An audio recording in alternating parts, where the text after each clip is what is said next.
ਵਾਹਿਗੁਰੂ ਜੀ ਕਾ ਖਾਲਸਾ ਵਾਹਿਗੁਰੂ ਜੀ ਕੀ ਫਤਿਹ।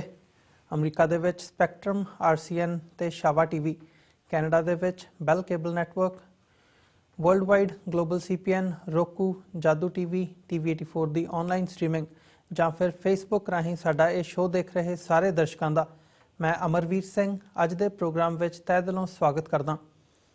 ਵਿਊਅਰਸ, ਪਿਛਲੇ ਲੰਬੇ ਸਮੇਂ ਤੋਂ ਪੰਜਾਬ ਵਿੱਚ ਨਸ਼ਿਆਂ ਦਾ ਮੁੱਦਾ ਚਰਚਾ ਦਾ ਵਿਸ਼ਾ ਰਿਹਾ ਹੈ। ਪੰਜਾਬ ਵਿਧਾਨ ਸਭਾ ਚੋਣਾਂ ਵਿੱਚ ਸਿਆਸੀ ਪਾਰਟੀਆਂ ਵੱਲੋਂ ਪੰਜਾਬ ਵਿਚਲੇ ਨਸ਼ਿਆਂ ਦੇ ਕਾਰੋਬਾਰ ਨੂੰ ਖਤਮ ਕਰਨ ਦਾ ਦਾਅਵਾ ਵੀ ਕੀਤਾ ਗਿਆ ਸੀ ਅਤੇ ਇਸ ਮਾਮਲੇ ਵਿੱਚ ਚਰਚਿਤ ਸਿਆਸੀ ਆਗੂਆਂ ਨੂੰ ਜੇਲ੍ਹੀਂ ਡੱਕਣ ਦੀ ਗੱਲ ਵੀ ਕਹੀ ਗਈ ਸੀ। ਜਿੱਥੇ ਇੱਕ ਪਾਸੇ ਇਹ ਵਰਤਾਰਾ ਚੱਲ ਰਿਹਾ ਸੀ, ਉੱਥੇ ਦੂਜੇ ਪਾਸੇ ਜੇ ਅਦਾਲਤੀ ਜਾਂਚ ਦੀ ਗੱਲ ਕਰੀਏ ਤਾਂ ਅਕਤੂਬਰ 2015 ਵਿੱਚ ਪੰਜਾਬ ਐਂਡ ਹਰਿਆਣਾ ਹਾਈਕੋਰਟ ਵੱਲੋਂ ਪੰਜਾਬ ਵਿਚਲੀ ਨਸ਼ਿਆਂ ਦੀ ਸਮੱਸਿਆ ਦੀ ਤਹਿ ਤੱਕ ਜਾਣ ਲਈ ਇੱਕ ਸਪੈਸ਼ਲ ਇਨਵੈਸਟੀਗੇਸ਼ਨ ਟੀਮ ਦਾ ਗਠਨ ਕੀਤਾ ਗਿਆ ਸੀ ਤਾਂ ਕਿ ਇਸ ਮਾਮਲੇ ਵਿੱਚ ਡੂੰਘਾਈ ਨਾਲ ਜਾਂਚ ਕੀਤੀ ਜਾ ਸਕੇ। 2 ਦਿਨ ਪਹਿਲਾਂ ਉਸ SIT ਵੱਲੋਂ ਹਾਈਕੋਰਟ ਵਿੱਚ ਜਾਂਚ ਰਿਪੋਰਟ ਪੇਸ਼ ਕੀਤੀ ਗਈ ਹੈ ਅਤੇ 13 ਸਮਗਲਰਾਂ ਨੂੰ ਇਸ ਮਾਮਲੇ ਵਿੱਚ ਨਾਮਜ਼ਦ ਕੀਤਾ ਗਿਆ। ਇੱਥੇ ਦੇਖਣ ਵਾਲੀ ਗੱਲ ਇਹ ਹੈ ਕਿ SIT ਦੀ ਰਿਪੋਰਟ ਵਿੱਚ ਕਿਸੇ ਸਿਆਸੀ ਪਾਰਟੀ ਦੇ ਆਗੂ ਦਾ ਨਾਮ ਸ਼ਾਮਲ ਨਹੀਂ ਹੈ। ਮਤਲਬ ਜਾਂਚ ਵਿੱਚ ਸਿਆਸੀ ਪਾਰਟੀਆਂ ਦੇ ਆਗੂਆਂ ਨੂੰ ਕਲੀਨ ਚਿੱਟ ਦੇ ਦਿੱਤੀ ਗਈ ਹੈ। ਹੁਣ ਸਵਾਲ ਇਹ ਉੱਠਦਾ ਹੈ ਕਿ ਕੀ ਸਿਆਸੀ ਪੁਸ਼ਤਪਨਾਹੀ ਤੋਂ ਬਿਨਾਂ ਪੰਜਾਬ ਵਿੱਚ ਨਸ਼ਿਆਂ ਦਾ ਕਾਰੋਬਾਰ ਸੰਭਵ ਹੈ? ਨਾਲ ਪਹਿਲਾਂ ਕਈ ਸਿਆਸੀ ਆਗੂਆਂ ਦੇ ਨਾਮ ਇਸ ਮਾਮਲੇ ਵਿੱਚ ਬੋਲਦੇ ਰਹੇ ਨੇ। ਇਸ ਸਾਰੇ ਘਟਨਾਕ੍ਰਮ ਬਾਰੇ ਕੁਝ ਸਵਾਲਾਂ ਦੇ ਜਵਾਬ ਲਈ ਅੱਜ ਅਸੀਂ ਪੰਜਾਬ ਦੇ ਜੇਲ੍ਹ ਮਹਿਕਮੇ ਦੇ ਸਾਬਕਾ DGP ਸ਼ਸ਼ੀਕਾਂਤ ਨਾਲ ਗੱਲਬਾਤ ਕਰਾਂਗੇ, ਜੋ ਸਾਡੇ ਨਾਲ ਫੋਨ ਲਾਈਨ ਤੇ ਜੁੜ ਚੁੱਕੇ ਨੇ। ਸ਼ਸ਼ੀਕਾਂਤ ਵੱਲੋਂ ਨਸ਼ਿਆਂ ਦੇ ਮੁੱਦੇ ਤੇ ਸਾਲ 2007 ਤੋਂ ਅਦਾਲਤੀ ਲੜਾਈ ਲੜੀ ਜਾ ਰਹੀ ਹੈ। ਆਓ ਉਹਨਾਂ ਨਾਲ ਮਿਲ ਕੇ ਅੱਜ ਦੀ ਵਿਚਾਰ ਚਰਚਾ ਦੀ ਸ਼ੁਰੂਆਤ ਕਰਦੇ ਹਾਂ। ਹਾਂਜੀ ਸ਼ਸ਼ੀਕਾਂਤ ਜੀ, ਸਤਿ ਸ਼੍ਰੀ ਅਕਾਲ, ਤੁਹਾਡਾ ਸਵਾਗਤ ਹੈ ਜੀ ਅੱਜ ਦੇ ਸ਼ੋਅ ਦੇ ਵਿੱਚ। ਹਾਂਜੀ, ਸਤਿ ਸ਼੍ਰੀ ਅਕਾਲ ਜੀ। ਤੁਹਾਨੂੰ ਵੀ ਸਾਡੇ ਜਿਹੜੇ ਸਰੋਤਾ ਹੈਗੇ ਨੇ ਸਾਰਿਆਂ ਨੂੰ ਸਤਿ ਸ਼੍ਰੀ ਅਕਾਲ ਸਰ ਜੀ। ਸ਼ਸ਼ੀਕਾਂਤ ਜੀ, ਸਾਰਿਆਂ ਤੋਂ ਪਹਿਲਾਂ ਤਾਂ ਇਸੇ ਜਿਹੜੀ SIT ਦੀ ਜਿਹੜੀ ਇਹ ਰਿਪੋਰਟ ਸਾਹਮਣੇ ਆਈ ਹੈ ਜੋ ਅਦਾਲਤ ਦੇ ਵਿੱਚ ਪੇਸ਼ ਕੀਤੀ ਗਈ ਹੈ, ਇਹਦੇ ਬਾਰੇ ਤੁਹਾਡਾ ਕੀ ਵਿਚਾਰ ਹੈਗਾ? ਕਿਉਂਕਿ ਜਦੋਂ ਅਸੀਂ ਪੰਜਾਬ ਦੇ ਵਿੱਚ ਇਸ ਨਸ਼ਿਆਂ ਦੇ ਕਾਰੋਬਾਰ ਦੀ ਗੱਲ ਕਰਦੇ ਹਾਂ ਤਾਂ ਤੁਸੀਂ ਉਹ ਪਹਿਲੇ ਸ਼ਖਸ ਹੋ ਜਿਨ੍ਹਾਂ ਨੇ ਅਦਾਲਤ ਦੇ ਵਿੱਚ ਜਾ ਕੇ ਇਸ ਸਾਰੇ ਮਾਮਲੇ ਦੀ ਤਹਿ ਤੱਕ ਜਾਣ ਦੀ ਜਿਹੜੀ ਮੁਹਿੰਮ ਹੈਗੀ ਆ ਉਹ ਵਿੱਢੀ ਸੀ। ਤੁਸੀਂ ਕਾਫੀ ਲੰਬੇ ਸਮੇਂ ਤੋਂ ਇਸ ਇਸ਼ੂ ਦੇ ਨਾਲ ਵੀ ਜੁੜੇ ਹੋਏ ਹੋ ਤੇ ਅੰਦਰ ਵੀ ਤੁਸੀਂ ਜਿੱਥੇ ਐਡਮਿਨਿਸਟ੍ਰੇਸ਼ਨ ਦੀ ਗੱਲ ਹੁੰਦੀ ਹੈ ਉਹਦੇ ਵਿੱਚ ਵੀ ਤੁਸੀਂ ਪ੍ਰਸ਼ਾਸਨ ਦੇ ਵਿੱਚ ਵੀ ਰਹੇ ਹੋ। ਸੋ ਤੁਸੀਂ ਕੀ ਸਮਝਦੇ ਹੋ ਇਹ ਜੋ ਵਰਤਾਰਾ ਹੋਇਆ ਕਿ ਜਾਂਚ ਰਿਪੋਰਟ ਦੇ ਵਿੱਚ ਕਿਸੇ ਵੀ ਪੋਲੀਟੀਸ਼ੀਅਨ ਦਾ ਨਾਮ ਨਹੀਂ ਸਾਹਮਣੇ ਆਇਆ, ਜਿਹੜੇ ਲੋਕਲ ਲੈਵਲ ਦੇ DSP ਹੈਗੇ ਆ ਜਾਂ ਜਿਹੜੇ ਹੋਰ ਸਮਗਲਰ ਨੇ ਉਹਨਾਂ ਦੇ ਨਾਮ ਸਾਹਮਣੇ ਆਏ ਨੇ, ਕਿ ਇਹ ਕੀ ਘਟਨਾ ਵਾਪਰੀ ਹੈ ਤੇ ਇਹਦੇ ਪਿੱਛੇ ਤੁਸੀਂ ਕੀ ਸਮਝਦੇ ਹੋ ਕਿ ਕੀ ਸਾਰਾ ਜਿਹੜਾ ਇਹ ਘਟਨਾਕ੍ਰਮ ਚੱਲ ਰਿਹਾ ਉਹ ਕੀ ਹੈਗਾ? ਪਿਛਲੇ ਦਿਨਾਂ 'ਚ 2 ਗੱਲਾਂ ਹੋਈਆਂ ਹੈਗੀਆਂ ਨੇ। ਇੱਕ ਤੇ ਜਿਹੜੀ SIT ਫਾਰਮ ਹੋਈ ਸੀ ਪੰਜਾਬ ਅਤੇ ਹਰਿਆਣਾ ਹਾਈ ਕੋਰਟ, ਉਹਨਾਂ ਦੇ ਹੁਕਮ ਦੇ ਅਨੁਸਾਰ ਉਹਨਾਂ ਨੇ ਇੱਕ ਚਲਾਨ ਆਪਣਾ ਪੇਸ਼ ਕੀਤਾ ਹੈਗਾ ਹੈ ਅਦਾਲਤ ਦੇ ਵਿੱਚ, ਜਿਹਦੇ ਵਿੱਚ ਉਹਨਾਂ ਨੇ ਕਿਹਾ ਕਿ 13 ਬੰਦੇ ਜਿਹੜੇ ਹੈਗੇ ਨੇ ਜਿਹੜੇ ਕਿ ਇਸ ਵੇਲੇ ਵਿਦੇਸ਼ਾਂ 'ਚ ਹੈਗੇ ਨੇ, ਉਹਨਾਂ ਦਾ ਨਾਮਜ਼ਦ ਕੀਤਾ ਹੈਗਾ ਹੈ ਕਿ ਉਹਨਾਂ ਦੀ ਪ੍ਰਾਪਰਟੀ ਵਗੈਰਾ ਜਿਹੜੀ ਹੈਗੀ ਹੈ ਉਹਨੂੰ ਕਨਫਿਸਕੇਟ ਕੀਤਾ ਜਾਏ ਜੀ। ਇਹ ਉਹਦੇ 'ਚ ਗੱਲ ਆਈ ਸੀ। ਇੱਕ ਤੇ ਇਹ ਆ ਗਿਆ। ਇਹਦੇ 'ਚ ਉਹਨਾਂ ਨੇ ਜਿਹੜੇ ਹੋਰ ਸਮਗਲਰਸ ਹੈਗੇ ਨੇ, ਲੋਨ ਸਮਗਲਰਸ ਜਿਹੜੇ ਹੈਗੇ ਨੇ, ਉਹਨਾਂ ਦਾ ਨਾਮ ਕਿਸੇ ਦਾ ਉਹਦੇ ਵਿੱਚ ਨਹੀਂ ਆਇਆ ਹੈਗਾ। ਅਜੀਬ ਜਿਹੀ ਗੱਲ ਹੈਗੀ ਹੈ ਕਿ ਸਰਕਾਰ ਵੱਲੋਂ ਹਮੇਸ਼ਾ ਇਹ ਕਲੇਮ ਕੀਤਾ ਗਿਆ ਕਿ ਇਹ ਜਿਹੜੀ SIT ਬਣੀ ਸੀ ਉਸ ਵੇਲੇ ਇੱਥੇ ਦੂਜੀ ਸਰਕਾਰ ਹੁੰਦੀ ਸੀ, ਉਸ ਵੇਲੇ ਦੀ ਗੱਲ ਹੈਗੀ ਹੈ ਜਦੋਂ ਕੋਰਟ ਨੇ ਹੁਕਮ ਦਿੱਤਾ ਸੀ। ਪਿਛਲੇ 2-3 ਵਰ੍ਹਿਆਂ ਤੋਂ ਅਦਾਲਤ ਦੇ ਹੁਕਮ ਦੇ ਅਨੁਸਾਰ ਜਦੋਂ ਹੁੰਦਾ ਸੀ ਕਿ ਇਹਨਾਂ ਨੂੰ ਜਿਹੜੇ ਸਮਗਲਰਸ ਹੈਗੇ ਨੇ ਇਹਨਾਂ ਨੂੰ ਫੜਿਆ ਜਾਏ ਤੇ ਸਿਰਫ ਜਿਹੜੇ ਐਂਡ ਯੂਜ਼ਰਸ ਹੈਗੇ ਨੇ ਜਾਂ ਫਿਰ ਜਿਹੜੇ ਪੈਟੀ ਪੈਡਲਰਸ ਹੈਗੇ ਨੇ ਉਹੀ ਫੜੇ ਜਾਂਦੇ ਸਨ। ਹਮੇਸ਼ਾ ਉਹਨਾਂ ਦੇ ਵੱਲੋਂ ਇਹ ਅਵੋਇਡ ਕੀਤਾ ਜਾਂਦਾ ਸੀ ਕਿ ਜਿਹੜੇ ਕਿ ਨੋਨ ਸਮਗਲਰਸ ਹੈਗੇ ਨੇ ਜਿਨ੍ਹਾਂ ਦੇ ਬਾਰੇ ਉਹਨਾਂ ਨੂੰ ਪਤਾ ਹੈਗਾ ਜਾਂ ਨਹੀਂ ਪਤਾ ਹੈਗਾ ਤਾਂ ਕੋਸ਼ਿਸ਼ ਵੀ ਕਰਦੇ ਹੈਗੇ ਨੇ ਕਿ ਉਹਨਾਂ ਨੂੰ ਫੜਨ ਦੀ, ਤੇ ਉਹਨਾਂ ਦੇ ਨਾਂ ਜਿਹੜੇ ਹੈਗੇ ਨੇ ਟੋਟਲੀ ਉਹ ਬਾਈਪਾਸ ਕੀਤੇ ਜਾ ਰਹੇ ਤੇ ਇੱਕ ਗੱਲ ਤੇ ਇਹ ਹੋਇਆ ਹੈਗਾ। ਦੂਜੀ ਹੈਗੀ ਹੈ ਕਿ 27 ਤਰੀਕ ਨੂੰ ਹਾਈ ਕੋਰਟ ਜੋ ਤਰੀਕ ਸੀ ਉਹਦੇ ਵਿੱਚ ਉਹਨਾਂ ਨੇ ਪੰਜਾਬ ਸਰਕਾਰ ਵੱਲੋਂ ਇੱਕ ਸੀਲਬੰਦ ਲਿਫਾਫਾ ਪੇਸ਼ ਕੀਤਾ ਗਿਆ ਸੀ ਹਾਈ ਕੋਰਟ ਨੇ ਕਿਹਾ ਸੀ ਕਿ ਇਸ ਤਰ੍ਹਾਂ ਦੇ ਬੰਦੇ ਜਿਨ੍ਹਾਂ ਦੇ ਨਾਂ ਕਿਤੇ ਇਨਵੈਸਟੀਗੇਸ਼ਨ ਦੇ ਦੌਰਾਨ ਮੂਹਰੇ ਆਏ ਹੈਗੇ ਨੇ ਜੀ, ਪਰ ਉਹਨਾਂ ਦਾ ਨਾਂ ਬਾਅਦ ਦੇ ਵਿੱਚ ਉਹ FIR ਦੇ ਵਿੱਚ ਜਾਂ ਜਦੋਂ ਨਾਮ ਮੂਹਰੇ ਆਇਆ ਹੈਗਾ ਇਨਵੈਸਟੀਗੇਸ਼ਨ ਦੇ ਉਹਨਾਂ ਨੂੰ ਕੱਢ ਦਿੱਤਾ ਗਿਆ ਸੀ, ਉਹਨਾਂ ਦੇ ਉੱਤੇ ਅੱਗੇ ਇਨਵੈਸਟੀਗੇਸ਼ਨ ਨਹੀਂ ਹੋਇਆ ਹੈਗਾ। ਇਸ ਤਰ੍ਹਾਂ ਦੇ ਬੰਦਿਆਂ ਦੇ ਨਾਂ ਦੇ ਬਾਰੇ ਇੱਕ ਸਟੇਟਸ ਰਿਪੋਰਟ ਹਾਈ ਕੋਰਟ ਨੂੰ ਦਿੱਤੀ ਜਾਏ ਸੀਲਬੰਦ ਲਿਫਾਫੇ 'ਚ। ਜੀ ਬਿਲਕੁਲ। ਇਹ ਸੀਲਬੰਦ ਲਿਫਾਫਾ ਜਿਹੜਾ ਹੈਗਾ ਹਾਈ ਕੋਰਟ 'ਚ ਆਇਆ ਸੀ। ਸਾਡੇ ਇੱਕ ਉੱਗੇ ਵਕੀਲ ਹੈਗੇ ਨੇ, ਸੀਨੀਅਰ ਐਡਵੋਕੇਟ ਸਾਹਿਬ ਹੈਗੇ ਨੇ ਗੁਪਤਾ ਜੀ, ਉਹਨਾਂ ਨੂੰ ਵੀ ਰਿਪੋਰਟ ਮਿਲੀ ਸੀ ਤੇ ਹਾਈ ਕੋਰਟ ਦਾ ਹੁਕਮ ਸੀ ਜਿਹੜਾ ਸੀਲਬੰਦ ਰਿਪੋਰਟ ਹੈਗਾ ਮੈਨੂੰ ਵੀ ਮਿਲੇਗੀ ਤਾਂ ਕਿ ਅਸੀਂ ਹਾਈ ਕੋਰਟ ਨੂੰ ਪੂਰਾ ਦੱਸ ਸਕੀਏ।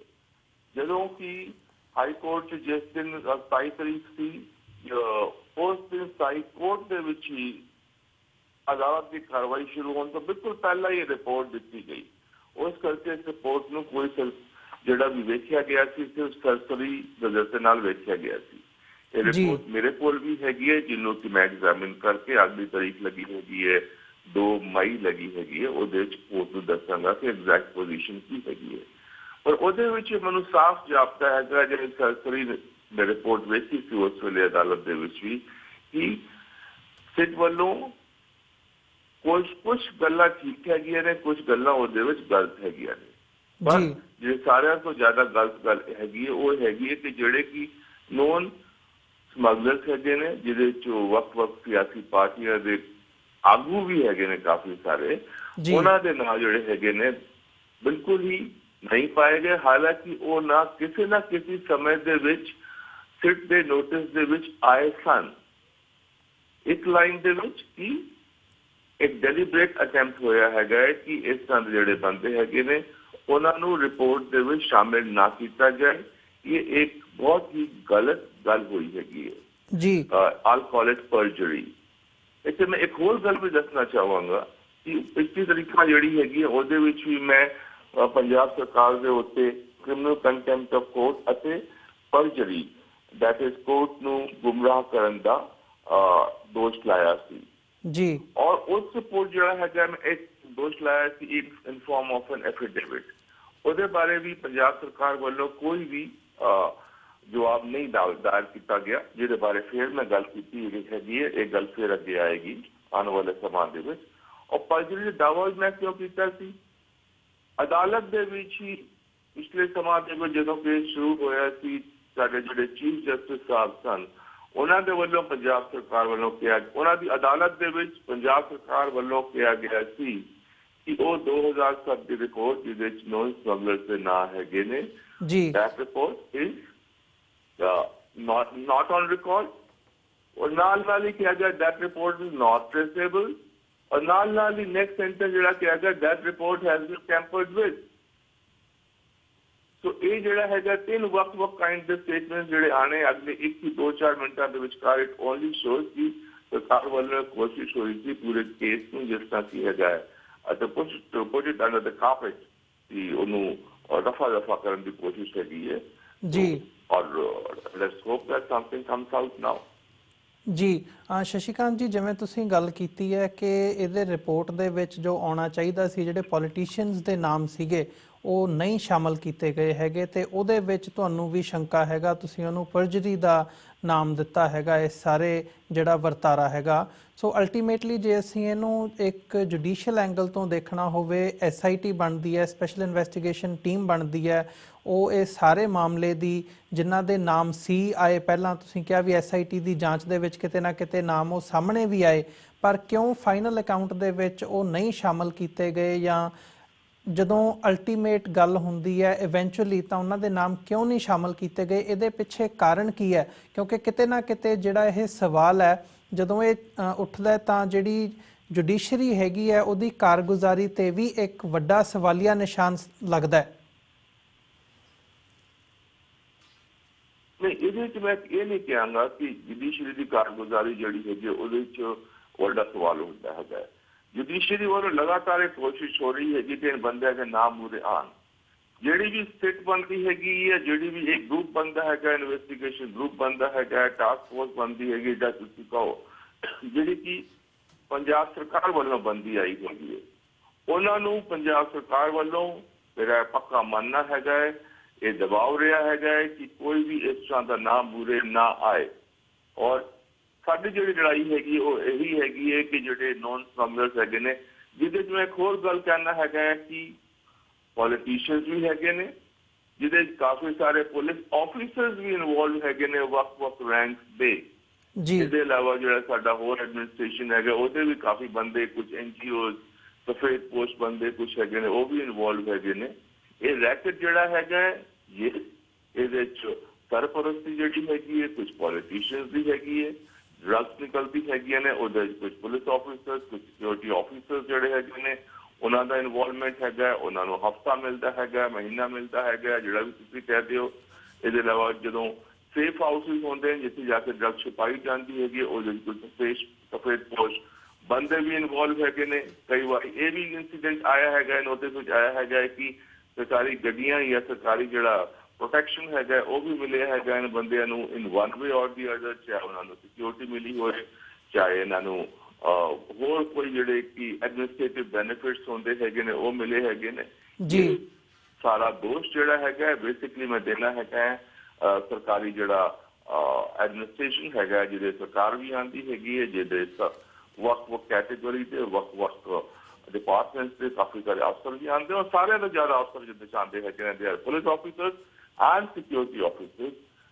ਇਹਨਾਂ ਨੂੰ ਬਚਾਉਣ ਲਈ ਸਰਕਾਰ ਵੱਲੋਂ ਲਗਾਤਾਰ ਕੋਸ਼ਿਸ਼ ਹੋ ਰਹੀ ਹੈ, ਔਰ ਅਦਾਲਤ ਵੱਲੋਂ ਕੋਸ਼ਿਸ਼ ਹੋ ਰਹੀ ਹੈਗੀ ਹੈ ਇਨ ਫਾਰਮ ਆਫ ਐਫੀਡੇਵਿਟ ਇਹ ਬੰਦਿਆਂ ਦੇ ਨਾਮ ਮੂਰੇ ਆਉਣ ਜੀ। ਅਸੀਂ ਲਗਾਤਾਰ ਐਫੀਡੇਵਿਟ ਦਿੱਤੇ ਜਾ ਰਹੇ ਹੈਗੇ ਨੇ, ਮੰਗੇ ਜਾ ਰਹੇ ਹੈਗੇ ਨੇ। ਤੇ ਸਰਕਾਰ ਵੱਲੋਂ ਬਦਕਿਸਮਤੀ ਹੈ ਕਿ ਜਿਹੜੇ ਐਫੀਡੇਵਿਟ ਆਉਂਦੇ ਹੈਗੇ ਨੇ ਮੋਸਟਲੀ ਦੋਜ਼ ਐਫੀਡੇਵਿਟਸ ਆਰ ਰੋਂਗ। ਇਸੇ ਕਰਕੇ ਇਹਨੂੰ ਮੈਂ ਪਰਜਰੀ ਕਰ ਰਿਹਾ ਹੈਗਾ ਕਿ ਜਾਣਬੁੱਝ ਕੇ ਅਦਾਲਤ ਦਾ ਟਾਈਮ ਵੀ ਖਰਾਬ ਕੀਤਾ ਜਾ ਰਿਹਾ ਹੈਗਾ ਤੇ ਅਦਾਲਤ ਨੂੰ ਗੁੰਮਰਾਹ ਵੀ ਕੀਤਾ ਜਾ ਰਿਹਾ। That's why I have brought up the charge of perjury against the Punjab government ਜੀ। ਸ਼ਸ਼ੀਕਾਂਤ ਜੀ, ਜੇ ਇਹ ਸਾਰਾ ਵਰਤਾਰਾ ਹੈਗਾ, ਗੱਲ ਜੇ ਜੁਡੀਸ਼ਰੀ ਕੋਸ਼ਿਸ਼ ਵੀ ਕਰ ਰਹੀ ਹੈ ਤਾਂ ਜਿਹੜੀ ਐਡਮਿਨਿਸਟ੍ਰੇਸ਼ਨ ਹੈਗੀ ਆ ਉਹ ਸਾਰਾ ਜਿਹੜਾ ਪਾਰਟ ਹੈ ਉਹ ਸਰਕਾਰ ਦੇ ਹੱਥ ਵਿੱਚ ਹੁੰਦਾ। ਜੇ ਸਰਕਾਰ ਹੀ ਇਹ ਤੁਲੀ ਹੋਈ ਹੈ ਕਿ ਜਿਹੜੇ ਦੋਸ਼ੀ ਹੈਗੇ ਆ ਜਾਂ ਸਰਗਨਾ ਹੈਗੇ ਆ ਜਿਹੜੇ ਸਾਰੇ ਕਾਰੋਬਾਰ ਦੇ ਪਿੱਛੇ ਉਹ ਸਾਹਮਣੇ ਨਾ ਆਉਣ, ਤਾਂ ਕੀ ਆਪਸ਼ਨ ਬਚਦੀ ਹੈ? ਜੁਡੀਸ਼ਰੀ ਇਹਦੇ ਵਿੱਚ ਕੀ ਕਰ ਸਕਦੀ ਹੈ? ਜਾਂ ਜੋ ਤੁਸੀਂ ਕਰ ਰਹੇ ਹੋ ਐਜ਼ ਐਨ ਐਕਟਿਵਿਸਟ, ਤੁਸੀਂ ਆਪਣੀ ਕੋਸ਼ਿਸ਼ ਕਰ ਰਹੇ ਹੋ, ਤਾਂ ਜਿਹੜਾ ਤੁਹਾਡਾ ਅਖੀਰਲਾ ਹਥਿਆਰ ਹੈਗਾ, ਤੁਸੀਂ ਕਿਵੇਂ ਇਹਨੂੰ ਸੰਭਵ ਕਰ ਸਕਦੇ ਹੋ ਕਿ ਜਿਹੜੇ ਉਹ ਲੋਕ ਹੈਗੇ ਆ ਉਹ ਕਟਹਿਰੇ ਦੇ ਵਿੱਚ ਸਾਹਮਣੇ ਆ ਸਕਣ ਤੇ ਉਹਨਾਂ ਨੂੰ ਅਕਾਊਂਟੇਬਲ ਬਣਾਇਆ ਜਾ ਸਕੇ ਜੋ ਉਹਨਾਂ ਨੇ ਕੀਤਾ? ਮੈਂ ਸਿੱਧਾ ਦੋਸ਼ ਦੇਵਾਂਗਾ ਆਪਣੇ ਜਿਹੜੇ ਸਾਡੇ ਪਰਿਵਾਰ ਹੈਗੇ ਨੇ, ਸਾਡੇ ਜਿਹੜੇ ਭਰਾ ਹੈਗੇ ਨੇ ਉਹਨਾਂ ਨੂੰ। ਸਾਡਾ ਸਾਰਿਆਂ ਜ਼ਮੀਰ ਨਾ ਮਰ ਚੁੱਕਿਆ ਹੈਗਾ ਕਿ ਅਸੀਂ ਬਸ ਇਹੀ ਹੈਗਾ ਕਿ ਪੰਜਾਬ ਦੇ ਵਿੱਚ ਅੱਜ ਦੀ ਤਰੀਕ 'ਚ ਮੈਂ ਗੱਲ ਕਿਉਂ ਕਰਾਂ, ਮੈਨੂੰ ਕੀ ਤੈਨੂੰ ਕੀ, ਤੇ ਉਹਦੇ ਬਾਅਦ ਸ਼ੁਰੂ ਹੋ ਗਿਆ ਇੱਕ ਹੋਰ ਗੱਲ ਸਾਨੂੰ ਕੀ। ਇਹ ਬੰਦੇ ਜਿਹੜੇ ਹੈਗੇ ਸਾਡੇ ਆਪਣੇ ਪਰਿਵਾਰ ਜਿਹੜੇ ਹੈਗੇ ਨੇ ਪੰਜਾਬ ਦੇ ਵਿੱਚ ਜਿਹੜਾ ਇੱਕ ਕਲਚਰ ਸ਼ੁਰੂ ਹੋ ਗਿਆ ਹੈਗਾ, ਅੱਖ ਜਿਹੜੀ ਬੰਦ ਕਰ ਲਿਓ, ਕੋਈ ਗੱਲ ਬੋਲਣਾ, ਆਪਣਾ ਫਾਇਦਾ ਜਿਹੜਾ ਹੈਗਾ ਉਹ ਵੇਖੋ, ਹੋਰ ਦੂਜਾ ਜਿਹੜਾ ਸੋਸ਼ਲ ਹੈਗਾ ਕੱਲ ਕਿਸ ਪਰਿਵਾਰ ਦਾ ਕਿਹੜਾ ਬੱਚਾ ਜਿਹੜਾ ਹੈਗਾ ਇਹਦੇ 'ਚ ਬਦਕਿਸਮਤੀ ਨਾਲ ਆ ਸਕਦਾ ਹੈਗਾ, ਇਹਦੇ ਬਾਰੇ ਕੋਈ ਸੋਚ ਨਹੀਂ ਹੈਗੀ। ਅਲਟੀਮੇਟ ਹਥਿਆਰ ਇਹਦਾ ਯਹੀ ਹੈਗਾ ਕਿ ਇਹ ਪੀਪਲ ਰਾਈਜ਼ ਅਪ।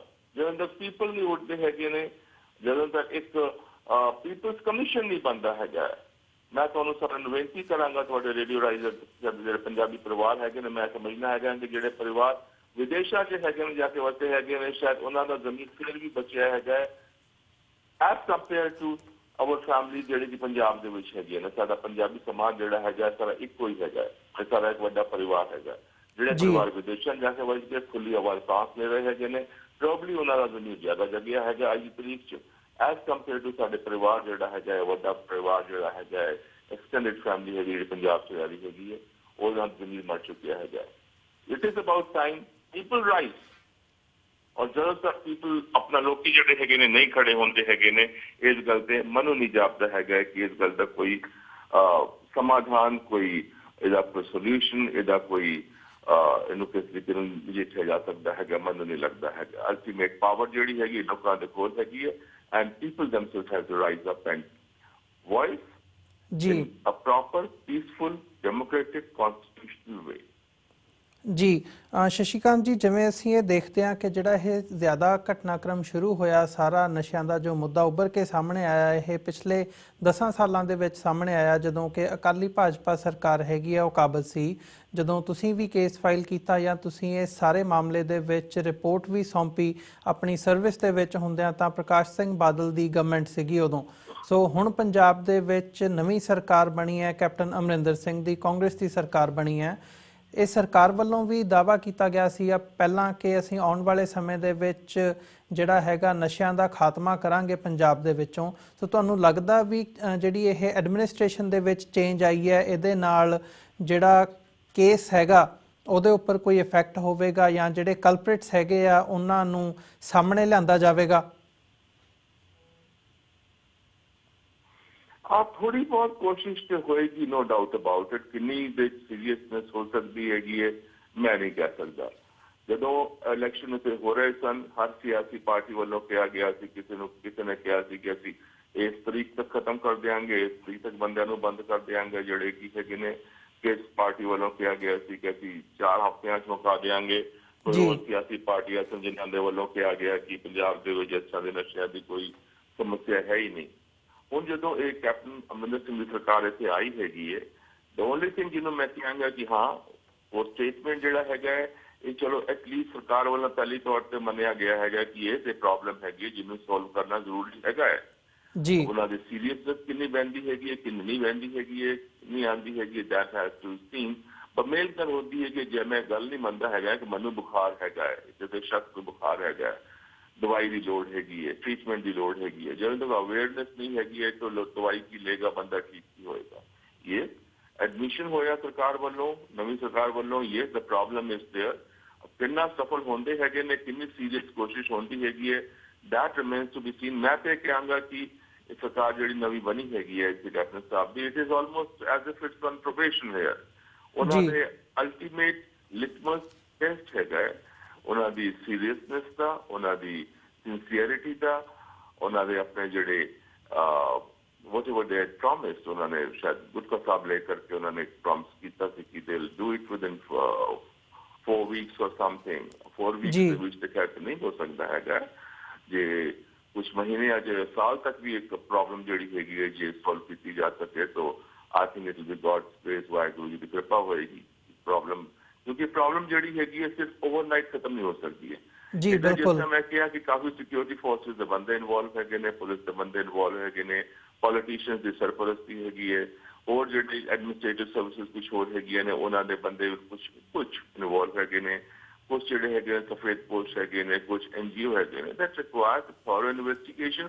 ਔਰ ਫਿਰ ਚੇਨ ਆਫ ਸਪਲਾਈ ਕੱਟ ਕਰਨ ਦੇ ਨਾਲ ਹੀ ਕੰਮ ਨਹੀਂ ਹੋਏਗਾ। ਜੇ ਪ੍ਰੋਬਲਮ ਸੋਲਵ ਕਰਨੀ ਹੈਗੀ ਹੈ ਪਹਿਲੇ ਤਾਂ ਚੇਨ ਆਫ ਸਪਲਾਈ ਕਰਨੀ ਪਏਗੀ, ਜਿਹਦੇ 'ਚ ਹੈਗਾ ਕਿ ਬੰਦੇ ਜਿਹੜੇ ਹੈਗੇ ਜਿਹੜੇ ਡਰੱਗ ਸਮਗਲਿੰਗ 'ਚ ਡਾਇਰੈਕਟਲੀ ਇਨਵੋਲਵ ਹੈਗੇ ਨੇ ਜਾਂ ਜਿਹੜਾ ਕਿ ਉਹਨਾਂ ਨੂੰ ਪ੍ਰੋਟੈਕਸ਼ਨ ਦੇ ਰਹੇ ਹੈਗੇ ਨੇ, ਐਨਕਰੇਜ ਕਰ ਰਹੇ ਹਨ, ਉਹਨਾਂ ਨੂੰ they have to be arrested. ਇਹਦੇ ਇਲਾਵਾ ਡੀ ਐਡਿਕਸ਼ਨ ਨਾਲ ਕਰਨਾ ਪਏਗਾ, ਇੱਕ ਸੁਧਾਰ ਕਰਨਾ ਪਏਗਾ ਕਿ ਟੂ ਅ ਲਾਅ ਦੈਟ ਜਿਹੜਾ ਐਡਿਕਸ਼ਨ ਜਿਹੜਾ ਹੈਗਾ that is just a disease, this is not a stigma. ਉਹਨਾਂ ਦੇ ਕੋਲ ਰਿਹੈਬਿਲਿਟੇਸ਼ਨ ਦੀ ਗੱਲ ਆਏਗੀ, ਸਪੋਰਟਸ ਦੀ ਗੱਲ ਆਏਗੀ, ਅਵੇਅਰਨੈਸ ਦੀ ਗੱਲ ਆਏਗੀ, ਐਜੂਕੇਸ਼ਨ ਇੰਸਟੀਟਿਊਸ਼ਨਸ ਦੇ ਵਿੱਚ ਕੈਂਪੇਨ ਚੱਲਣਾ ਪਏਗਾ। ਯਾਨੀ ਸਰਕਾਰ ਦਾ ਕੋਈ ਵੀ ਤੰਤਰ ਜਾਂ ਕੋਈ ਵੀ ਡਿਪਾਰਟਮੈਂਟ ਇਸ ਤਰ੍ਹਾਂ ਦਾ ਨਹੀਂ ਹੈਗਾ ਜਿਹਦਾ ਕਿ ਡਾਇਰੈਕਟ ਇਨਵੋਲਵਮੈਂਟ ਦੀ ਲੋੜ ਨਹੀਂ ਹੈਗੀ। ਆਲ ਡਿਪਾਰਟਮੈਂਟਸ ਦਾ ਡਾਇਰੈਕਟ ਇਨਵੋਲਵਮੈਂਟ ਹੋਏਗਾ ਤਾਂ ਹੀ ਇਹ ਪ੍ਰੋਬਲਮ ਸੋਲਵ ਹੋਏਗੀ। ਅੱਜ ਜਸਟ ਮੈਂ ਤਾਂ ਇਸ ਵੇਲੇ ਹੀ ਕਹਾਂਗਾ, ਜਿਹੜਾ ਮੈਂ ਅਦਾਲਤ ਦੇ ਵਿੱਚ ਵੀ ਕਿਹਾ ਸੀ ਉਹਦੇ ਵਿੱਚ ਵੀ ਕਿਹਾ ਗਿਆ ਸੀ ਕਿ let's hope that things come up. ਮੈਂ ਇਹੀ ਕਿਹਾ ਸੀ ਆਈ ਕੀਪ ਮਾਈ ਫਿੰਗਰਸ ਕ੍ਰਾਸਡ ਜੀ। I keep my fingers crossed. ਅਰਦਾਸ ਕਰਾਂਗਾ ਕਿਰਪਾ ਕਰਨ ਵਾਹਿਗੁਰੂ ਜੀ, ਇਹ ਪੰਜਾਬ ਦੇ ਵਿੱਚ ਜਿਹੜਾ ਇੱਕ ਕੋਡ ਹੈਗਾ ਹੈ, ਜਿਹੜੀ ਸਮੱਸਿਆ ਹੈਗੀ ਹੈ, ਜਿਹੜਾ ਸਾਨੂੰ ਖਾ ਰਹੀ ਹੈਗੀ ਹੈ, ਜਿਹੜਾ ਕੈਂਸਰ ਹੈਗਾ ਹੈ, ਕੈਂਸਰ ਤੋਂ ਵੀ ਡੈਡਲੀ ਚੀਜ਼ ਹੈਗੀ ਹੈ, ਇੱਕ ਸੋਲਵ ਹੋ ਜਾਏ ਤਾਂ ਕਿ ਸਾਡੇ ਪੰਜਾਬ ਦੀ ਜਵਾਨੀ ਹੈਗੀ ਹੈ ਉਹਨੂੰ ਬਚਾਇਆ ਜਾ ਸਕੇ। ਜੀ ਬਿਲਕੁਲ। ਸ਼ਸ਼ੀਕਾਂਤ ਜੀ, ਆਖਰੀ ਸਵਾਲ ਮੇਰਾ, ਜਿਵੇਂ ਤਕਰੀਬਨ 9-10 ਸਾਲ ਹੋ ਚੁੱਕੇ ਆ ਇਸ ਸਾਰੀ ਲੜਾਈ ਨੂੰ ਚੱਲਦਿਆਂ, ਤੁਸੀਂ ਅਦਾਲਤਾਂ ਦੇ ਵਿੱਚ ਵੀ ਜਿਹੜੀ ਆਪਣੀ ਪੂਰੀ ਕੋਸ਼ਿਸ਼ ਕਰ ਰਹੇ ਹੋ, ਪਰ ਜਿੰਨਾ ਹੁਣ ਤੱਕ ਸਾਹਮਣੇ ਆਇਆ, ਜੇ ਇਸੇ SIT ਦੀ ਰਿਪੋਰਟ ਨੂੰ ਦੇਖਣਾ ਹੋਵੇ ਤਾਂ ਜਿਹੜੇ ਲੋਕਲ ਲੈਵਲ ਦੇ ਸਮਗਲਰਸ ਹੈਗੇ ਆ ਉਹਨਾਂ ਦੇ ਨਾਮ ਜਿਹੜੇ ਨੇ ਉਹ ਸਾਹਮਣੇ ਆਏ ਨੇ, ਜਿਨ੍ਹਾਂ ਦੀ ਤੁਸੀਂ ਗੱਲ ਕਰਦੇ ਹੋ। ਪੋਲੀਟੀਸ਼ੀਅਨਸ ਦੀ ਜਾਂ ਜਿਹੜੇ ਵੱਡੇ ਆਫਿਸਰਸ ਹੈਗੇ ਆ ਐਡਮਿਨਿਸਟ੍ਰੇਸ਼ਨ ਦੇ ਵਿੱਚ, ਉਹਨਾਂ ਦੇ ਨਾਮ ਤੱਕ ਨਹੀਂ ਸਾਹਮਣੇ ਆਏ। ਸੋ ਉਹ ਜਿਹੜੇ ਕਿੰਗ ਪਿਨ ਹੈਗੇ ਆ ਇਹ ਸਾਰੇ ਸਰਗਨਾ ਦੇ, ਇਹ ਸਾਰੇ ਰੈਕਟ ਦੇ, ਉਹਨਾਂ ਨੂੰ ਸਾਹਮਣੇ ਲਿਆਉਣ ਦੇ ਲਈ ਤੁਹਾਡਾ ਜਾਂ ਜਿਹੜੇ ਤੁਹਾਡੇ ਨਾਲ ਹੋਰ ਐਕਟਿਵਿਸਟਸ ਹੈਗੇ ਆ ਉਹਨਾਂ ਦਾ ਅਗਲਾ ਕਦਮ ਕੀ ਹੋਵੇਗਾ? ਮੈਂ ਦੁੱਖ ਦੇ ਨਾਲ ਕਹਿਣਾ ਚਾਹਾਂਗਾ, ਤੁਸੀਂ ਕਿਹਾ ਕਿ ਮੇਰੇ ਨਾਲ ਜਿਹੜੇ ਹੋਰ ਐਕਟਿਵਿਸਟ ਹੈਗੇ ਨੇ, ਇਸ ਗੱਲ ਤੇ ਮੇਰੇ ਨਾਲ ਕੋਈ ਨਹੀਂ ਖੜਾ ਹੋ ਰਿਹਾ ਹੈਗਾ। ਹਾਂ, ਆਫਰ ਔਨ ਸਟੇਟਮੈਂਟ ਜ਼ਰੂਰ ਆਉਂਦੇ ਹੈਗੇ ਨੇ ਕਿ ਹਾਂ ਚੰਗਾ ਕੰਮ ਹੈਗਾ, ਸਾਨੂੰ ਸਾਰਿਆਂ ਨੂੰ ਖੜਾ ਹੋਣਾ ਚਾਹੀਦਾ ਹੈ। ਜਿਸ ਤਰ੍ਹਾਂ ਪੋਲੀਟੀਸ਼ੀਅਨਸ कहते ਹੈਗੇ ਨੇ, ਜੇ ਹਿੰਦੀ 'ਚ ਮੈਂ ਗੱਲ ਕਰਾਂ, हमें ये करना होगा, हमें ये देखना होगा, हमें ये सोचना होगा, यही ਗੱਲਾਂ ਬਸ ਹੋ ਕੇ ਰਹਿ ਜਾਂਦੀ ਹੈਗੀਆਂ ਨੇ। ਇਹ ਜੀ ਫਾਈਟ ਜਿਹੜੀ ਹੈਗੀ ਚੱਲ ਰਹੀ ਹੈਗੀ ਹੈ। ਜਿਸ ਤਰ੍ਹਾਂ ਪਹਿਲੇ ਤੁਹਾਡੇ ਰੇਡੀਓ ਰਾਹੀਂ ਬੇਨਤੀ ਕੀਤੀ ਸੀ, ਪੰਜਾਬੀ ਸਮੂਹ ਸਮਾਜ ਜਿਹੜਾ ਹੈਗਾ ਚਾਹੇ ਦੁਨੀਆ ਦੇ ਕਿਸੇ ਵੀ ਕੋਨੇ 'ਚ ਹੈਗਾ, ਖਾਸ ਕਰ ਮੈਂ ਐਡਰੈਸ ਕੀਤਾ ਜੀ ਸਾਡਾ ਡਾਇਸਪੋਰਾ ਹੈਗਾ, ਸਾਡੇ ਜਿਹੜੇ ਵਿਦੇਸ਼ੀ ਪਰਿਵਾਰ ਜਿਹੜੇ ਵਿਦੇਸ਼ਾਂ 'ਚ ਵਸਨੀਕ ਹੈਗੇ ਨੇ, ਵਸੇ ਹੋਏ ਨੇ, ਉਹਨਾਂ ਦੇ ਬਾਰੇ let's all come together please. ਰੱਬ ਦੇ ਲਈ ਜੇ ਤੁਸੀਂ ਸਮਝਦੇ ਹੈਗੇ ਹੋ ਕਿ ਸਮਾਜ ਉਹਨਾਂ ਜ਼ਰੂਰੀ ਨਹੀਂ ਹੈਗਾ, ਠੀਕ ਹੈ, ਚਲੋ ਨਹੀਂ ਜ਼ਰੂਰੀ ਹੈਗਾ, ਪਰ ਰੱਬ ਦੇ ਲਈ ਲੈਟਸ ਆਲ ਗੈਟ ਟੂਗੈਦਰ, ਇੱਕ ਮੁਹਿੰਮ ਖੜਾ ਕਰਕੇ ਇਸ ਤਰ੍ਹਾਂ ਖੜੇ ਹੋ ਜਾਈਏ, ਆਲਮੋਸਟ ਜਿਸ ਤਰ੍ਹਾਂ ਕਿ ਇੱਕ revolution ਜਿਹਾ ਹੁੰਦਾ ਹੈਗਾ, but in a democratic, peaceful and within the constitutional framework. ਜਦੋਂ ਤੱਕ ਅਸੀਂ ਖੜੇ ਨਹੀਂ ਹੁੰਦੇ ਹੈਗੇ ਨੇ, ਵਿਜੀਲੈਂਟੇ ਗਰੁੱਪਸ ਨਹੀਂ ਬਣਾਉਂਦੇ ਹੈਗੇ ਨੇ, ਸਰਕਾਰਾਂ ਨੂੰ ਫੋਰਸ ਨਹੀਂ ਕਰਦੇ ਹੈਗੇ ਨੇ, ਇਹ ਪ੍ਰੋਬਲਮ ਸੋਲਵ ਨਹੀਂ ਹੋਏਗੀ। ਉਹ ਕਹਿੰਦੇ ਦੁੱਖ ਹੁੰਦਾ ਹੈ ਕਿ ਸਾਡੀ ਕੌਮ ਜਿਹੜੀ ਹੈਗੀ ਹੈ ਕਈ ਥਾਵਾਂ ਤੇ ਇਹ ਵੇਖਦਾ ਹੈਗਾ ਮੈਂ, ਕਈ ਪਰਿਵਾਰ ਹੈਗੇ ਨੇ ਉਹਨਾਂ ਦੀ ਅੱਗੇ ਜਿਹੜੀ ਆਉਣ ਵਾਲੀ ਜਨਰੇਸ਼ਨ ਹੈਗੀ ਉਹ ਰੰਗ ਬਿਰੰਗੀ ਜਿਹੀ ਹੁੰਦੀ ਜਾ ਰਹੀ ਹੈ, ਕਿਉਂਕਿ ਡਰੱਗ ਦਾ ਸਾਰਿਆਂ ਤੋਂ ਜ਼ਿਆਦਾ ਅਸਰ ਪੈਂਦਾ ਹੈਗਾ ਕਿ ਬੰਦੇ ਦੀ ਜਿਹੜੀ ਹੈਗੀ ਪਰਿਵਾਰ ਨੂੰ ਅੱਗੇ ਵਧਾਉਣ ਦੀ ਸਮਰਥ ਜਿਹੜੀ ਹੈਗੀ ਉਹ ਵੀ ਘੱਟ ਜਾਂਦੀ ਹੈਗੀ। Then they try to take help of all sorts of things. So please ਰੱਬ ਦੇ ਲਈ ਆਈਏ, ਅਸੀਂ ਆਪਣੇ ਪੰਜਾਬ ਨੂੰ, ਜਿਹੜੀ ਗੁਰੂਆਂ ਦੀ ਧਰਤੀ ਹੈਗੀ ਹੈ, ਪੀਰਾਂ ਦੀ ਧਰਤੀ ਹੈਗੀ ਹੈ, ਇਹਨੂੰ ਬਚਾਈਏ। ਸਾਡਾ ਜਿਹੜਾ ਸਮੂਹ ਪੰਜਾਬੀ ਪਰਿਵਾਰ ਹੈਗਾ ਹੈ, ਜਿਹਦੇ 'ਚ ਹਿੰਦੂ ਵੀ ਹੈਗੇ ਨੇ, ਸਿੱਖ ਵੀ ਹੈਗੇ ਨੇ, ਮੁਸਲਿਮ ਵੀ ਹੈਗੇ ਨੇ, ਕ੍ਰਿਸਚਨ ਵੀ ਹੈਗੇ ਨੇ, ਇਹਨੂੰ ਬਚਾਉਣ ਦੀ ਕੋਸ਼ਿਸ਼ ਕਰੀਏ। That's all. Also all say my fight is on and I seek your support, the support of entire Punjabi Samaj, particularly diaspora in this time. ਜੀ ਸ਼ਸ਼ੀਕਾਂਤ ਜੀ, ਤੁਹਾਡਾ ਬਹੁਤ ਬਹੁਤ ਧੰਨਵਾਦ। ਤੁਸੀਂ ਇਹ ਸਾਰੇ ਇਸ਼ੂ ਦੇ ਉੱਪਰ ਆਪਣਾ ਸਮਾਂ ਕੱਢ ਕੇ ਸਾਡੇ ਨਾਲ ਤੇ ਸਾਡੇ ਦਰਸ਼ਕਾਂ ਦੇ ਨਾਲ ਆਪਣੇ ਵਿਚਾਰਾਂ ਦੀ ਸਾਂਝ ਪਾਈ ਹੈ। ਅੱਜ ਦੇ ਸ਼ੋਅ ਵਿੱਚ ਅਸੀਂ ਤੁਹਾਡੇ ਕੋਲੋਂ ਇੱਥੇ ਹੀ ਇਜਾਜ਼ਤ ਚਾਹਾਂਗੇ, ਸਾਡਾ ਸਮਾਂ ਵੀ ਸਮਾਪਤੀ ਦੇ ਵੱਲ ਜਾ ਰਿਹਾ। ਦੁਬਾਰਾ ਫਿਰ ਕਿਸੇ ਹੋਰ ਇਸ਼ੂ ਦੇ ਉੱਪਰ ਤੁਹਾਡੇ ਨਾਲ ਜ਼ਰੂਰ ਗੱਲਬਾਤ ਹੋਵੇਗੀ ਜੀ। ਇਜਾਜ਼ਤ ਦਿਓ ਸਰ। ਵਾਹਿਗੁਰੂ ਜੀ ਕਾ ਖਾਲਸਾ, ਵਾਹਿਗੁਰੂ ਜੀ ਕੀ ਫਤਿਹ ਜੀ। ਵਾਹਿਗੁਰੂ ਜੀ ਖਾਲਸਾ, ਵਾਹਿਗੁਰੂ ਜੀ ਕੀ ਫਤਿਹ। ਵਿਊਅਰਸ, ਇਹ ਸਨ Shashikant, X DGP jails Punjab, ਜਿਨ੍ਹਾਂ ਨੇ ਪਿਛਲੇ ਲੰਬੇ ਸਮੇਂ ਤੋਂ ਜਿਹੜੇ ਇਸ ਨਸ਼ਿਆਂ ਦੇ ਮੁੱਦੇ ਦੇ ਉੱਪਰ ਅਦਾਲਤੀ ਲੜਾਈ ਲੜ ਰਹੇ ਨੇ। ਇਹਨਾਂ ਦਾ ਇਹ ਮੰਨਣਾ ਹੈ ਕਿ ਜਿਹੜੀ ਅਦਾਲਤੀ ਕਾਰਵਾਈ ਜੋ ਹੁਣ ਸਾਹਮਣੇ ਆਈ ਹੈ, ਜੋ ਰਿਪੋਰਟ ਸਾਹਮਣੇ ਆਈ ਹੈ ਸਪੈਸ਼ਲ ਇਨਵੈਸਟੀਗੇਸ਼ਨ ਟੀਮ ਦੀ, ਇਹਦੇ ਵਿੱਚ ਪਿਛਲੀ ਸਰਕਾਰ ਦਾ ਬਹੁਤ ਵੱਡਾ ਰੋਲ ਹੈ, ਜਿਨ੍ਹਾਂ ਨੇ ਜਿਹੜੇ ਸਰਗਨਾ ਹੈਗੇ ਆ ਉਹਨਾਂ ਨੂੰ ਬਚਾਉਣ ਦੇ ਵਿੱਚ ਆਪਣਾ ਜਿਹੜਾ ਰੋਲ ਅਦਾ ਕੀਤਾ। ਤੇ ਨਵੀਂ ਸਰਕਾਰ ਦੇ ਵਿੱਚੋਂ ਕਿਤੇ ਨਾ ਕਿਤੇ ਇਹਨਾਂ ਨੂੰ ਉਮੀਦ ਹੈਗੀ ਹੈ ਕਿ ਹੋ ਸਕਦਾ, ਉਮੀਦ ਹੈ ਨਵੀਂ ਸਰਕਾਰ ਜਿਹੜੀ ਬਣੀ ਹੈ ਕੈਪਟਨ ਅਮਰਿੰਦਰ ਸਿੰਘ ਦੀ, ਇਹ ਇਹਨਾਂ ਦੇ ਜਿਹੜੇ ਨਾਮ ਨੇ ਉਹ ਸਾਹਮਣੇ ਲੈ ਕੇ ਆਊਗੀ ਤੇ ਜਿਹੜੀ ਜਾਂਚ ਹੈ ਉਹ ਪ੍ਰੋਪਰਲੀ ਹੋ ਸਕੂਗੀ। ਹੁੰਦੀ ਹੈ ਜਾਂ ਨਹੀਂ ਹੁੰਦੀ, ਇਹ ਤਾਂ ਹੁਣ ਆਉਣ ਵਾਲਾ ਸਮਾਂ ਹੀ ਦੱਸੇਗਾ। ਪਰ ਇੱਕ ਗੱਲ ਜ਼ਰੂਰ ਇਸ ਦੇ ਵਿੱਚੋਂ ਸਾਹਮਣੇ ਆਉਂਦੀ ਹੈ ਕਿ ਜਿਹੜੇ ਅਸੀਂ ਹੈਗੇ ਹਾਂ ਪੰਜਾਬ ਦੇ ਵਾਸੀ ਨੇ, ਚਾਹੇ ਉਹ ਜਿਹੜੇ ਪੰਜਾਬ ਦੇ ਵਿੱਚ ਵਸਦੇ ਨੇ, ਉਹ ਚਾਹੇ ਜਿਹੜੇ ਇੱਥੇ ਡਾਇਸਪੋਰਾ ਦੇ ਵਿੱਚ ਵਸਦੇ ਨੇ, ਉਹ ਸਾਨੂੰ ਜ਼ਰੂਰ ਸਾਵਧਾਨ ਹੋਣ ਦੀ ਲੋੜ ਹੈ ਤੇ ਇਸ ਮਸਲੇ ਦੇ ਉੱਪਰ ਇੱਕ ਸਟੈਂਡ ਲੈਣ ਦੀ ਲੋੜ ਹੈ, ਜਾਗਰੂਕ ਹੋਣ ਦੀ ਲੋੜ ਹੈ। ਸੋ ਇਸੇ ਦੇ ਨਾਲ ਜਿਹੜਾ ਅੱਜ ਦਾ ਸ਼ੋਅ ਹੈਗਾ ਅਸੀਂ ਉਹ ਇੱਥੇ ਹੀ ਸਮਾਪਤ ਕਰਦੇ ਹਾਂ। ਜਾਂਦੇ ਜਾਂਦੇ ਤੁਹਾਡੇ ਚਰਨਾਂ ਦੇ ਵਿੱਚ ਇੱਕ ਬੇਨਤੀ ਕਰਦੇ ਹਾਂ ਕਿ TV84 ਨੂੰ ਚੱਲਦਾ ਰੱਖਣ ਦੇ ਲਈ ਸਾਨੂੰ ਤੁਹਾਡੀ ਸਹਾਇਤਾ ਦੀ ਲੋੜ ਹੈਗੀ ਹੈ। ਸਾਨੂੰ ਮਦਦ ਕਰਨ ਦੇ ਲਈ, ਸਾਨੂੰ ਡੋਨੇਟ ਕਰਨ ਦੇ ਲਈ ਤੁਸੀਂ ਸਾਡੀ ਵੈਬਸਾਈਟ www.tv84.tv ਤੇ ਜਾ ਕੇ ਸਾਨੂੰ ਡੋਨੇਟ ਕਰ ਸਕਦੇ ਹੋ। ਮੰਥਲੀ ਡੋਨੇਸ਼ਨਸ ਦੇ ਲਈ ਪਲੈਜ ਕਰ ਸਕਦੇ ਹੋ। ਸਾਨੂੰ ਤੁਸੀਂ ਚੈੱਕ ਵੀ ਭੇਜ ਸਕਦੇ ਹੋ। ਸਾਡਾ ਪਤਾ ਹੈਗਾ TV84 ਦੇ ਨਾਮ ਤੇ ਚੈੱਕ ਬਣਾ ਕੇ ਤੁਸੀਂ 36-01 37th ਐਵਨਿਊ, ਅਸਟੋਰੀਆ, ਨਿਊਯਾਰਕ 11101 ਤੇ ਇਹਨੂੰ ਭੇਜ ਸਕਦੇ ਹੋ। ਮੈਂ ਆਪਣੀ ਵੈਬਸਾਈਟ ਸਾਡੀ ਦੁਬਾਰਾ ਰਿਪੀਟ ਕਰਦਾ ਹਾਂ, www.tv84.tv। ਇਹਦੇ ਤੇ ਜਾ ਕੇ ਤੁਸੀਂ ਮੰਥਲੀ ਡੋਨੇਸ਼ਨਸ ਦੇ ਲਈ ਪਲੈਜ ਵੀ ਕਰ ਸਕਦੇ ਹੋ। ਇਸੇ ਦੇ ਨਾਲ ਅਸੀਂ ਅੱਜ ਦਾ ਸ਼ੋਅ ਇੱਥੇ ਹੀ ਸਮਾਪਤ ਕਰਦੇ ਹਾਂ।